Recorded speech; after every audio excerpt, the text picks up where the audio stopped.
Ya pude ver toda la serie animada de Spider-Man. ¡Oh, es sublime! Y este nuevo estreno de Disney Plus tiene muchas cosas de las cuales hablar, y por eso aquí te cuento qué me pareció esta nueva aventura de Spider-Man. ¡Qué buena onda! Y por eso en este video te traemos Ya Vi Your Friendly Neighborhood Spider-Man y mis impresiones de toda la serie.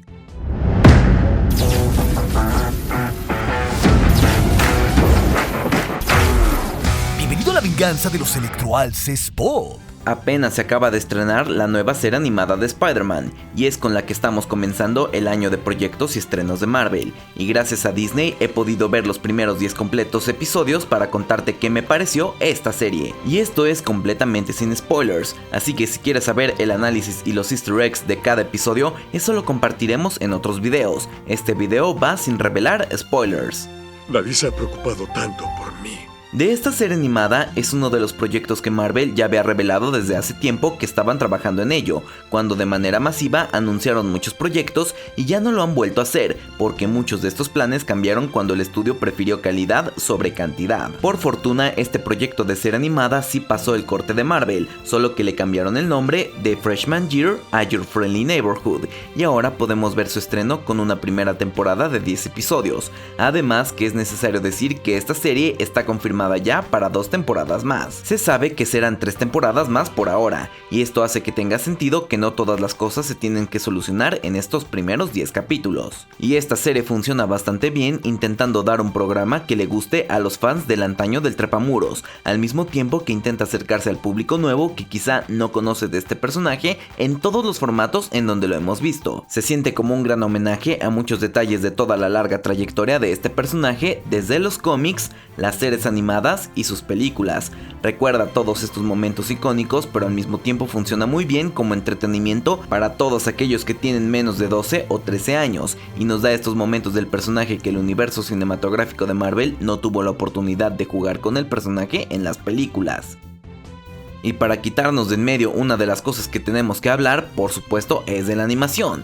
Si el concepto es presentarnos una serie animada, este es un punto crucial en la serie, y aquí entramos en un terreno que seguramente va a ser controversial. Se siente que la intención de Marvel es darnos un estilo retro que simule las viñetas de los cómics con las portadas y dar esta dinámica en sus escenas y que sean dibujos hasta cierto punto simples, y durante los primeros capítulos cuesta más trabajo verlos y hay personajes de fondo que en lugar de parecer adolescentes se ven como viejitos, e incluso muchas cosas suceden en el fondo y al no ser los protagonistas están completamente congelados, y esto distrae a veces mucho en estas escenas de conversación. ¿Qué es eso?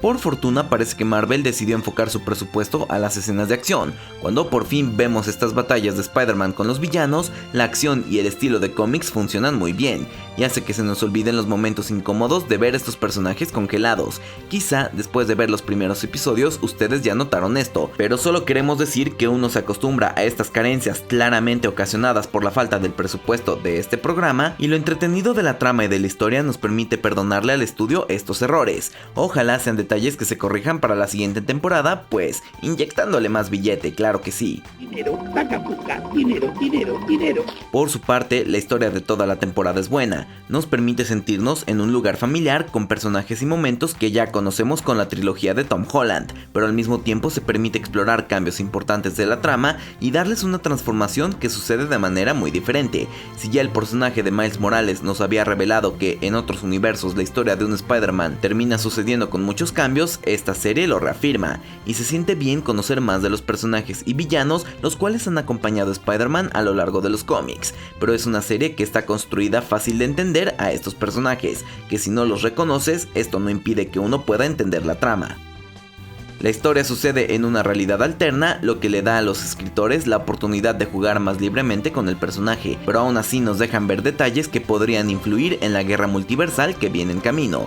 Pasa un momento muy similar a como cuando conocimos a Peter Parker de Tom Holland, el cual fue durante los eventos de Civil War, pero aquí tenemos un jugador extra en la mezcla, algo más que solo el Capitán América y Iron Man, y esto influye en el camino y en el destino de Spider-Man. En esta línea temporal alterna nunca conoce a Tony Stark, lo que le otorga un cierto estatus y dirección al personaje del MCU, y ahora las cosas son muy diferentes para este Spider-Man animado. Y además de una historia narrada de forma diferente, tenemos un gran cambio con los personajes que acompañan a este superhéroe en formación, y es que nos muestran un montón de personajes conocidos de los cómics, y casi vale la pena que cada personaje, sin importar quién sea, diga su nombre en voz alta.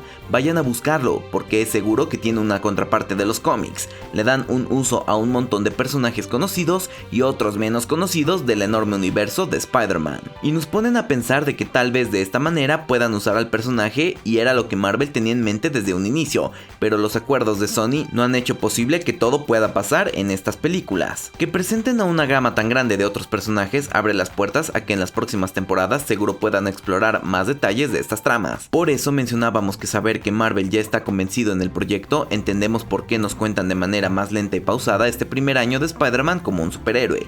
Permite que la evolución y la forma de Peter Parker de madurar tenga mucho más sentido y sea mucho más heroico, algo que el MCU no tuvo la oportunidad de explorar.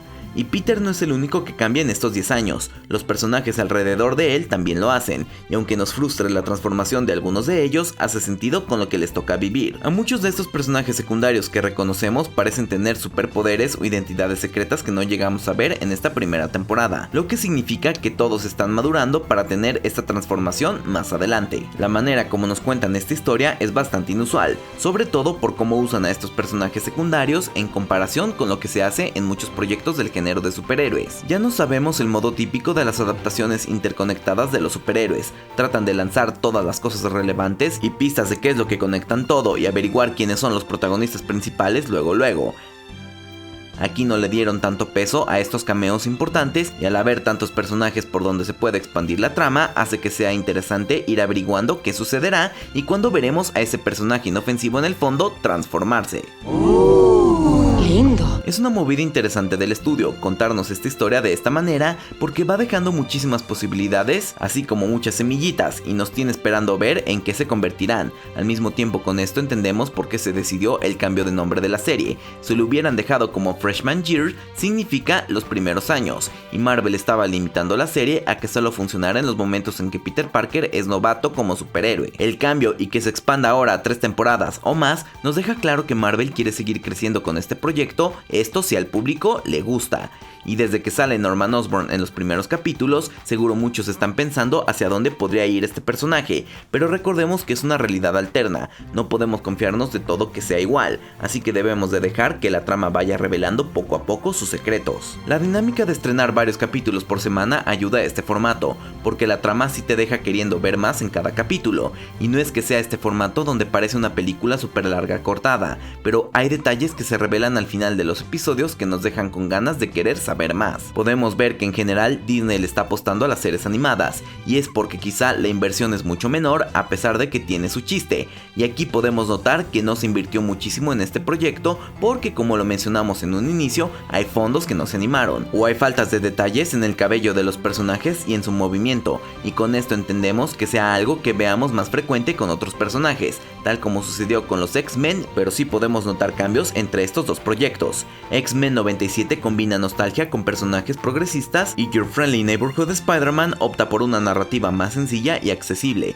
No hay grandes reflexiones filosóficas ni comentarios sociales profundos, sino una historia de crecimiento personal, y tiene un tono más juvenil y nos recuerda que no todos los proyectos se tienen que ver de manera tan intensa como lo hizo X-Men. Y vamos, nos gustó mucho esta otra serie animada, pero se siente bien que Marvel recuerde que a veces uno solo quiere ver a estos personajes para divertirse y pasar el rato. Los X-Men siempre han sido los intensos de los personajes de Marvel, y está bien que recuerden que hay cosas diferentes para todo el público. Miren, en conclusión, realmente recomiendo que le den una oportunidad a El amigo y vecino de Spider-Man, y si eres fan de Marvel, es una serie que vas a disfrutar. Nos permite comer palomitas y ver a un personaje muy querido, el cual únicamente engloba la visión de Marvel y no mete por ahí a los malvados planes de Sony para seguir exprimiendo su gallina de los huevos de oro. ¡Está horrible! No se vayan con la finta si la animación no los convence en el primer capítulo, o si no vemos a los típicos amigos de Peter Parker cerca. Sus personajes son divertidos y carismáticos, y tienen una trama entretenida. No intenta revolucionar el género ni competir con películas mucho más complejas como el Spider-Verse, pero cumple con su objetivo de ofrecer una aventura fresca y divertida. Tal vez eso nos recuerda un poco el efecto de Agatha All Along. Funciona porque no pretende cumplir altas expectativas, y aunque esto suene a conformismo, la realidad es que las expectativas que Marvel y Sony tienen de las películas de Spider-Man complican lo que nos quieren contar con esta cuarta película. Por el contrario, aquí solo pretenden divertirnos y compartirnos un lado de Spider-Man con una variante que se enfrentará a otros retos para convertirse en un superhéroe. Pero de igual manera, si te interesa conocer todo lo que no viste del primer episodio de Mi Amigo y Vecino Spider-Man, te lo dejaremos aquí en las pantallas finales junto con otros videos. Y hasta aquí su amigo, la luz del multiverso. Y como siempre, acabas de ver La venganza de los Electroalces Pop. So say we all.